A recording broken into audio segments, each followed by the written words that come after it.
এই ভিডিওটা খুব বড় না, জাস্ট আমি কারো কারো কথার উপর এবং কারো থাম্বনেল, কারো ভিডিও খুব বেশি বড় করব না, বলবো যে সত্যি কি যারা এই যে ক্যাথাকে সাপোর্ট করছে, ক্যাথাকে আনদেখা করছে, ক্যাথার নোংরামি ভুলগুলো, তারা সত্যি কি ক্যাথার ভালো চায়, ক্যাথা সঠিক পথে এগোক চায়? আমার মতে তারা চায় না। তারা ওই যে জেদের বসে, নোংরামির বসে, মেন্টালিটি এক, এরকম কারণে তারা কি করেছে, তারা ক্যাথাকে সাপোর্ট করেছে। দেখো, আমরা সবসময় বলেছি যে দেখো তোমরা ভালো চাও করো, কিন্তু ভালো তোমরা একদমই ক্যাথার চাও না। আমি লেলোকে দিয়ে আরম্ভ করছি।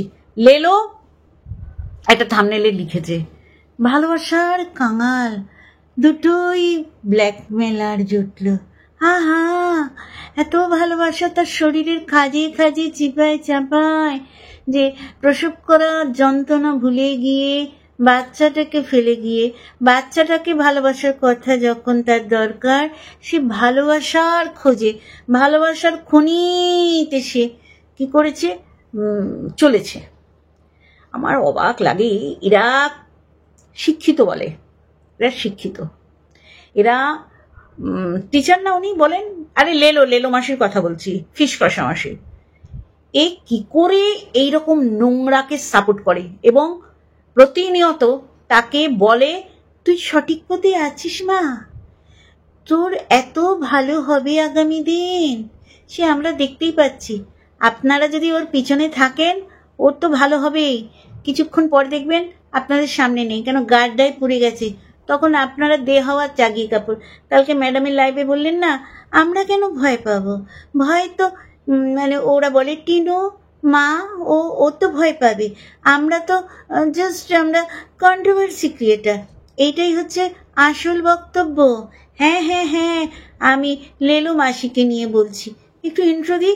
হ্যালো বন্ধুরা, কেমন আছো? আশা করি তোমরা, কি লেলোর ভাষায় বলছি, আশা করি তোমরা ভালো এবং সুস্থ আছো। আমিও বেশ ভালো আছি।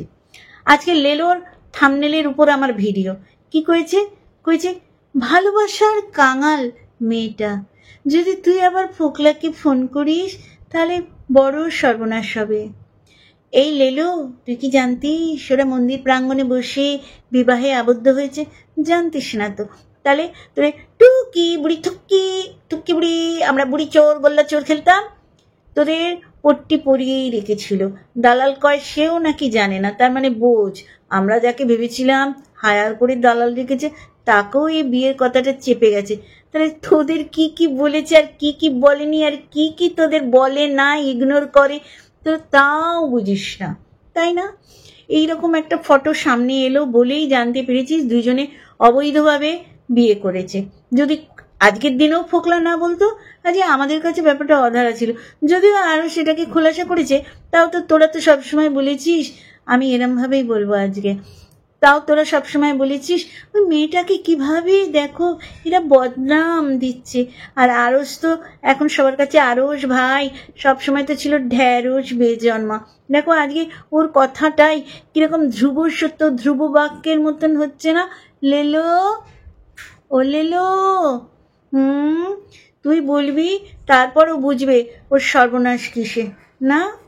দেখ, ও লিগাল মানে হাজবেন্ডকে এখনো সে ডিভোর্স দেয়নি, বা ওই তরফ থেকে ডিভোর্স আসেনি, কিন্তু ওর জলদি ছিল বিয়ে করা। তাহলে কুরকুরানি বেশি ছিল শরীরে, তার কারণেই তো বিয়ে করেছে। বল, বিয়েটা আমরা কেন করি? এই জন্যই তো করি না। তারপর তাকে দেখভাল করেছে, তাকে টাকা দিয়েছে, তার বাড়িঘর তৈরি করে দিয়েছে। কেন করেছে বলতো? দেখ, সবাই বলে শ্বশুরবাড়িটা ওই তৈরি করে দিয়ে এসছে, আবার কেউ তো বলে শুধু শ্বশুরবাড়ি না, ও ফোকলার বাড়িও তৈরি করে দিয়েছে। তাও দেখ, কোনো বাড়িতে ওর ঠাঁই হলো না। মানে ওর কপালে ওই যে বলে না, ভাগ্যে থাকতে হয়, জানিস তো, বাড়ি, সম্পত্তি, গাড়ি, চাকরি, বিবাহ, মানে পাত্র জন্য পাত্রী আর পাত্রীর জন্য পাত্র। কিন্তু দেখ কি অবাক না, সবার জন্য দান ছত্র খুলেছে, শুধু বাচ্চাটার বেলায় ওর জন্মদিনে সময় পায়নি কিছু উইশ করার। ভালোবাসার কাঙাল তো তখনও ও খুঁজে বেড়াচ্ছে, রাস্তা ঘাটে, সমুদ্রে, পুকুরে, সব জায়গায় ভালোবাসা খুঁজে হাতড়ে বেড়াচ্ছে। আর দেখ মা ছাড়া দুটো জন্মদিন পালন হলো, সেখানেও তুই দেখ এত বড় হতচ্ছারি। হ্যাঁ লেলোকে বলছি, তুই ওই কাঁঠালে পোকা লেগেছে বিক্রি না হলে গ্রামে এইসব আছে। আসলে তুই তো ওই পচা পচা খেয়ে খেয়ে অভ্যস্ত, তো তোর ওইসবে চোখ যায়। আরে ওটা নষ্ট হয়ে যাবে, তার চেয়ে পাড়ায় বিলোবে, এটাই গ্রামের একটা ধারা, বুঝলি কি না? ওরা বিক্রি করবে, ওরা তো দান ছত্র খোলেনি, বিক্রি যদি না হয় তখন ওরা গ্রামে বিলোবে, গ্রামের মানুষও নেবে, জানিস তো? ওই যে তোর মতন না তো 16-17 কেজি টাটকা মাছ এনে বাড়িতে পচিয়ে সে পচা মাসে ফিস কষা করিস, আর ছেলেটাকে তো হাতে করে দিয়াচ্ছিস পরকিয়ার ব্যাপারে। পরকিয়া এইভাবে করতে হয় বাবা? আমার ছেলেটা তো আমার পায়ে পায়ে ঘোরে, এখনো রাস্তা পার হতে পারিনি, কিন্তু পরকিয়ার গল্প থেকে প্রশ্ন করো, প্রত্যেকটা ও উত্তর দিয়ে দেবে, 100-তে 100 পাবে। হ্যাঁ হ্যাঁ লেলোর ছেলের কথা বলছি, ওর ছেলে তো বসে বসে সমস্ত শোনে। ও যখনই ভিডিও করবে দেখবে ছায়া চলে যাচ্ছে, খাবার বাড়ছে, মাকে জল দিচ্ছে, ঠুং ঠাং আওয়াজ করছে, মানে আমি রয়েছি। মা পরকীয়া গল্প করে আর মায়ের একনিষ্ঠ শ্রোতা ভক্ত হচ্ছি আমি, মানে লেলোবুড়ির ছেলে। তাই বলছি দেখ, তুই যা নোংরামি করছিস ওয়াইটিতে কর, সাপোর্ট কর, কিন্তু মিথ্যে বাণী প্রচার করিস না। আজকে এরমভাবেই কথা বলবো, তোমরা একটু মানিয়ে গুছিয়ে নিও। হ্যাঁ আজকে বলছি, মেয়েটা কি ভালোবাসার কাঙাল, আর কৃষু মাতৃ ভালোবাসা মাতৃ স্নেহের কাঙাল নারী। তোর ছেলে তোর পায়ে পায়ে ঘুরে এখনো, আর কৃষু মাকেই পেল না, কিন্তু সে মায়ের এত ভালোবাসা দরকার পড়েছিল যে স্বামীকে তেগিয়ে বাচ্চাটাকে তেগিয়ে পরপুরুষের হাত ধরেছিল। তারপর তো এখন ভালো করে বুঝতে পারছিস না রে লেলো, কালকে তুই যা অপমানিত হয়েছিলি না, আমি খুব কষ্ট পাচ্ছিলাম, কিন্তু কিছু করার নেই, তোর কর্মফলেই তো মানুষ এইটা হয় না, যেমন কর্মফল পাচ্ছি তোর ওই বাচ্চা মেয়েটা। মা, তোর মা তোমায় ছাড়া ঘুম আসে না মা, এটা লেলো বলেছে। আর ওদিকে ফোকলা বলে তোমায় ছাড়া ঘুম আসে না ফুকলি। তাই জন্য বলেছে এখন এই খাটে আমি তো একা শুই। সবাই আমরা জানি যে ওই খাটে বিয়ের আগের থেকেই, মানে লিগালি আর ইলিগালি যেইভাবেই বলো, ফোকলাকে বিয়ে করার আগের থেকেই ওই খাটেই শুতো। আর আমাদের ভনিতা দিত মিথ্যে কথা বলতেই পারে না, পুরো সেম টু সেম এই লেলোবুড়ির মতন। লেলোবুড়ি যেমন মিথ্যেই বলতে পারে না, তেমনি ফুকলিও মিথ্যে বলতে পারে না। বলেছিল আমি না নিজের সিকিউরিটির জন্যে, আমার ভীষণ সিকিউরিটির দরকার, কিন্তু দেখো আমি হাঁটুরে ঢোল, যেখানে যাই যে ফ্ল্যাটে আমাকে সবাই বিক্রি করে খায়, তাই জন্যে আমি না আমার সিকিউরিটির জন্যে বলতে পারছি না কোন রিলেটিভের বাড়ি আছে। বাবা এত বড় রিলেটিভ, সত্যি সমাজে এই রিলেটিভকে পরিচয় দেওয়াই যায়নি। না রে লেলো, তোর টাইটেল দেখলে আমার এত অবাক লাগে যে বলেছিস ফোকলাকে যদি টিনু আবার ফোন করে তাহলে সর্বনাশ হবে। রিয়েলি? তাহলে ইলিগাল ভাবে বিয়ে করেছে, সর্বনাশ হবে নে? বাচ্চা ফেলে ভালোবাসার সন্ধানে বেরিয়েছে, সর্বনাশ হবে নে? বাচ্চা বুকের দুধ পান করত, ও অন্য কিছু খাওয়াতে চলে গেছে, সর্বনাশ হবে নে? লেলো তোকে তো আচ্ছা করে জুতিয়েছে কাল ম্যাডামের লাইভের কমেন্ট বক্সে, কেউ ছাড় দেয়নি। সে ছোট থেকে বড় আর বড় থেকে ছোট, মানে গুঁড়ো থেকে বুড়ো আর বুড়ো থেকে গুঁড়ো, সব ধরনের কমেন্ট বক্সে কমেন্ট করে করে তোর বুকটাই জুতিয়েছে। কিন্তু দেখ তুই সেই ছোট্ট মেয়েটাকে বলতে পারছিস না। সবাই বেঁচে বেঁচে খায়, শুধু বলে বউ বেঁচেছে, ফোকলাও বেচছে। আরে ও নিজেকে যদি বেচার জন্যে উৎসর্গাকৃত করে তাহলে ওকে কে না বেচবে বল দেখিনি? এত বড় সতী নক্ষীকে সত্যি করে বেচাটা একদম বাচ্চার বাবারও ঠিক হয়নি। আর ফোকলা তো বেচার জন্যই মুম্বাই থেকে চলে এসেছে, তাই না রে লেলো? তুই ওই শর্ট ভিডিও ছেড়ে তুই কি প্রমাণ করছিস বাচ্চার বাবাকে? দামড়ি খাসি। বয়সের তো রজত জয়ন্তী গাটে গাছপাতার তো নাই, একটুখানি রয়েছে কর।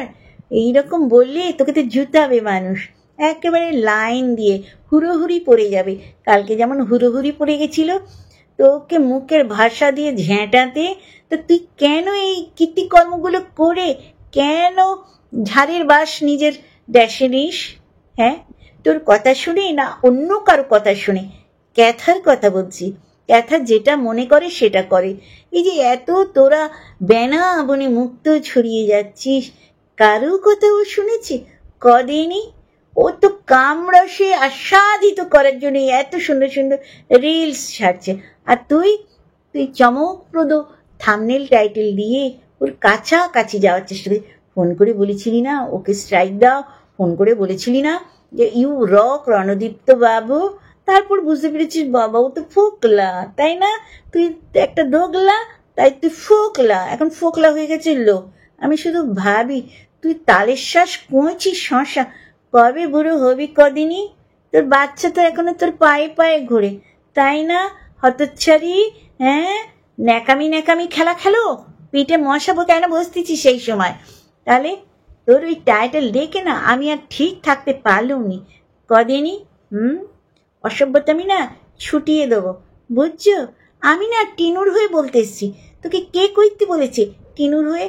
টিনু নিজের মা বাবাকেই পাত্তা দেয় না, টিনু তার শ্বশুরবাড়ির কাউকেই পাত্তা দেয়নি, টিনু তার গর্ভধারিণী, গর্ভ থেকে তার নারী কেটে সন্তানকে সে স্বীকৃতি দেয়নি।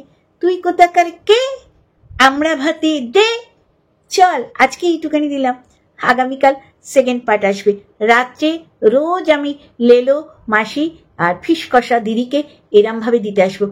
লেলো মাসি পার্ট 1, কালকে আসবে পার্ট 2। চলো কেমন লাগলো কমেন্ট বক্সে বলো, আর ভালো ভালো যদি রিলস পেতে চাও অবশ্যই করে সাবস করো আমার চ্যানেলকে। লাভ ইউ অল, শুভরাত্রি।